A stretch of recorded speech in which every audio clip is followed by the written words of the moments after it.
we're not going to be involved in the politics of the world. I think we're much too small to play any significant role, but we are looking forward to use our independence as a tool for our own economic development, and I believe that is the role that we look for ourselves. Well, you know, on an occasion like this, you're filled with emotion. It was a very emotional one to see the flag of St. Lucia go up and to hear the cheering crowds and to see exactly well, we've done it. We have come to adulthood, as it were. We have accepted responsibility for our own affairs. Yes, I am, and it's still my hope before I shuffle off this mortal coil, as Shakespeare would say, yes, to see us closer together as one people. Because the way the world is going, yes, there's no place for little mini states, as they call them. Yeah.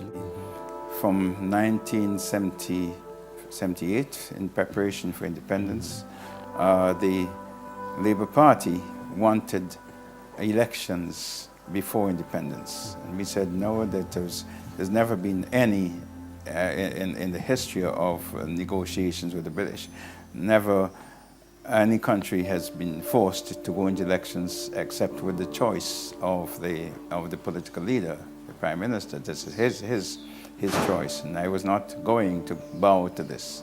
And there was not the popular demand, it was a political demand.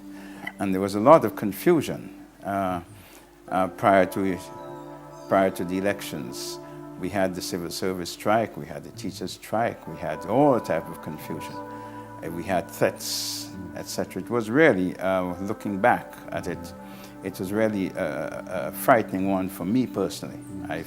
I felt sometimes I was personally in danger. But of course, you were part of history, you have to soldier on. Yeah. Well, it's the way St. Lucia accepted its responsibility. But people talk about independence and the birth of a nation like if it is a day. St. Lucia had a long time in preparing for independence. The preparation for independence started, I would say, from 1951. Adult suffrage? From adult suffrage, when people start given the opportunity to elect their own leaders, although they had the responsibility, but they had no power.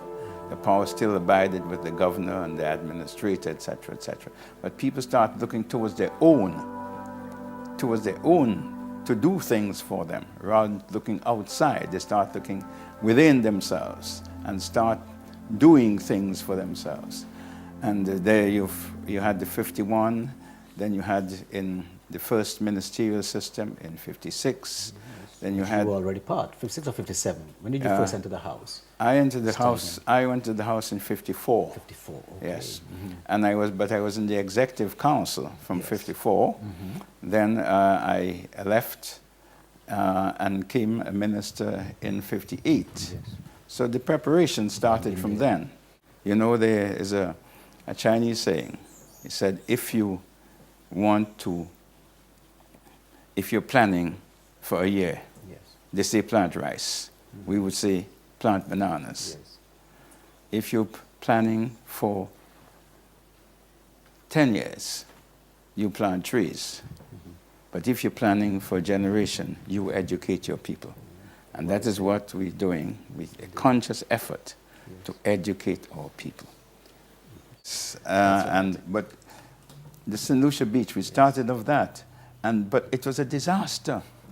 People had to be carried off with big bumps from mosquitoes and sandflies, carried off to their planes. And that is pre the causeway. No, that's caused the causeway. That's something yes. Too. That's yes, right. that's exactly. Because of that, yes, we tried everything to do to clean that swamp. Yes. Because it was a filthy swamp. Then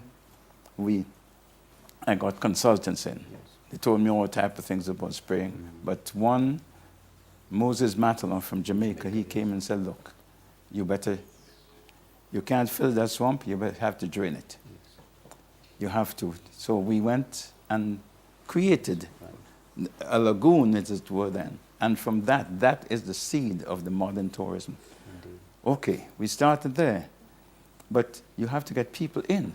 You can't have big hotels. They wouldn't come unless they did the flights. So we we look, what else did we have? We got the bean fields that were at the American base handed over to us. I then also received, they handed over. But it was too short for the jets. So we had to get the Canadians in. We got the Canadians to help us to extend the airport to accept the jets. The other thing, you had your hotels at one end of the country and your international airport on the other end. How do you join them? Indeed. Right. So hence the East Coast Road. Network, one thing leads to another. Yes. People don't understand, don't remember that it used to take you to go to Vieux-Fort was a day, and to come back from Vieux-Fort was a day. Yes. So to go to Vieux-Fort was 2 days, nearly as long, well, much longer than going to New York, Another part of the world, yes. other parts of the world, Yes. because the road was so bad. So we then connected the airport to the capital and to the tourist area. So that is the part that the St. Lucia beach played. In leading to all the other things. One to the other to the other. Yes. Yes, that's how it came Yes. about. In fact, After independence, we did not use our independence in a way that will foster greater Caribbean unity. In fact, we use our independence to destroy, to keep our people further and further apart, in spite of the talk of Caribbean unity, etc., etc.